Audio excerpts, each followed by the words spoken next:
Welcome back to the channel. Today we're going to be telling you how to use the AIM-120 in a simplified manner. We're not going to be going into how radar works and all that. We're just going to tell you the basics and how to generally use it. Now make sure to join the Discord and subscribe to the channel. That is the main way to enter in our Golden Eagle giveaway. Anyway, let's get into the video.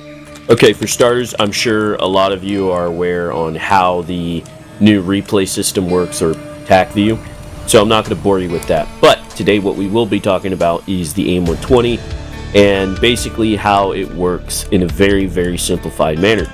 So AIM-120 is an active homing radar missile, which means you don't necessarily need a lock to launch it on targets and kill targets, although locks do help keep the missile on its path. But in this example, you could see that we locked a Bandit, an F-16, another one, he's quite far, 5.9 miles, and we launch in a head-on aspect. Now, I unlock my radar and just let the missile do its thing. Now, in real life, the AIM-120, you're able to, it's not exactly pitbull the missile, you could do that, but you can launch the missile without requiring a lock. Currently, in War Thunder, with this test, you have to obtain a lock to launch the AIM-120, but you don't have to hold the lock for the AIM-120 to actually hit a target. Now, I'm not sure if Gaijin, we'll slow this down a little bit, I'm not sure if Gaijin actually modeled, for example, if you're blocking a target, let's say we launch the AIM-120, the longer you keep your radar on that target, the better chance of a missile hitting. And Gaijin did model this with the Phoenix when it came out.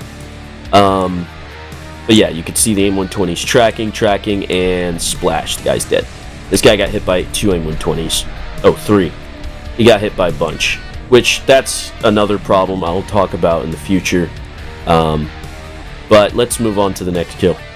So War Thunder has multi-pathing, or basically if you fly super low to the ground, your missile will slam to the ground. And I was launching on that Gripen, and the missile just decided not to hit him because he was way too low to the ground.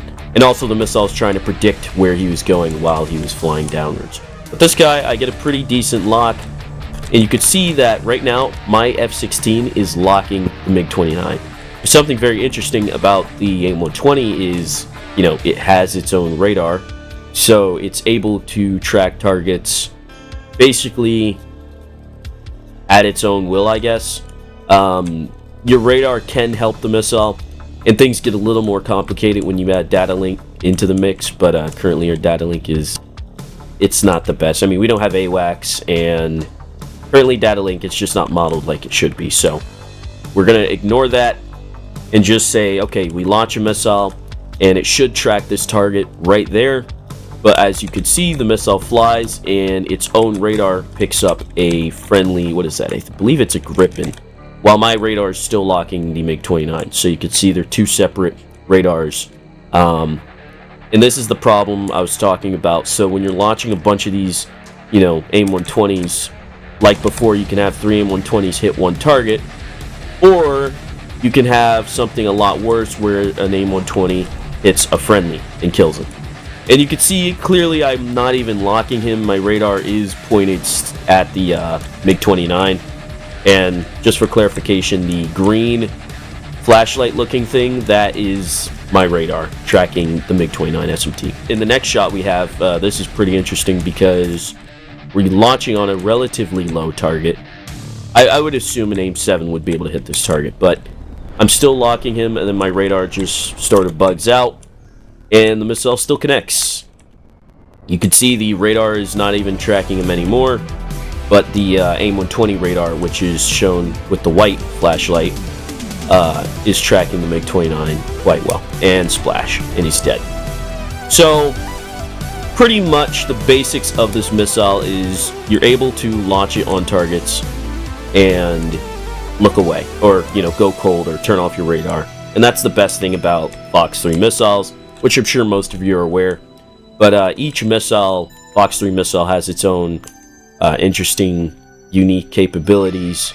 But for now, to be honest, most of them just seem to be pretty much the same with different, like, performance capabilities. Like, I believe one of the thrust vectoring Fox 3s don't thrust vector, which is a little strange, but it is early models of these missiles, so you can't expect them to do everything.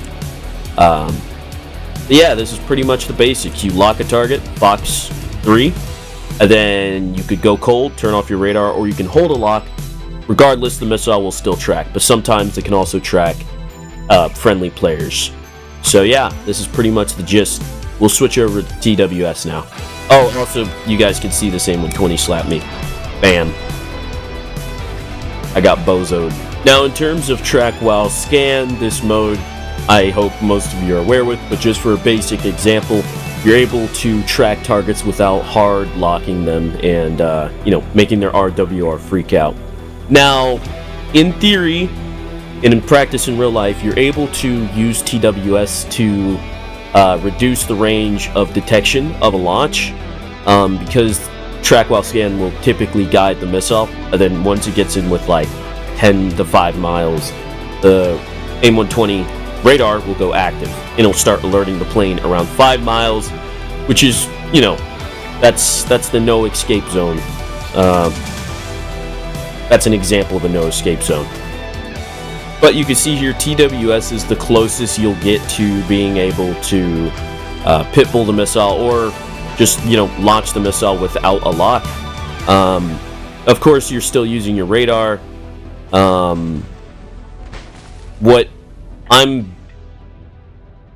Of course, you're still using your radar, but it's the closest thing to just pointing the missile in a certain direction and launching it. And I'm pretty sure you should be able to do that without the radar. You could just literally put the missile in bore sight mode and put the circle on the target and launch without using the radar. But warthunder currently, they don't have that.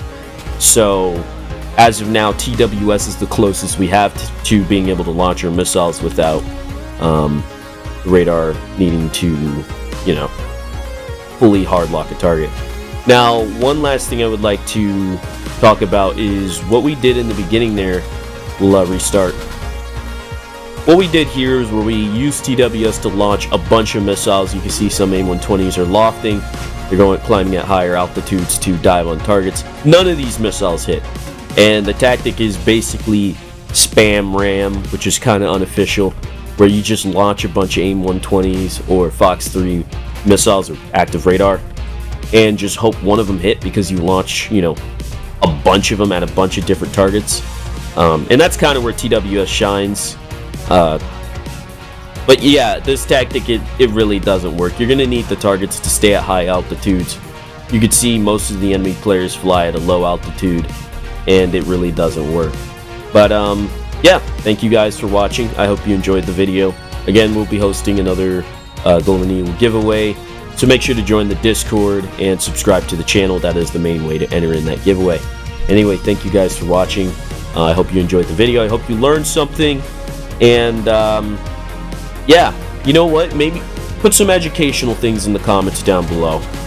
Help people learn about the AIM-120, the new radar missile, some interesting facts. If you have any, share it around. Anyway, thank you guys for watching. Like, share, and subscribe. And God bless. Take care.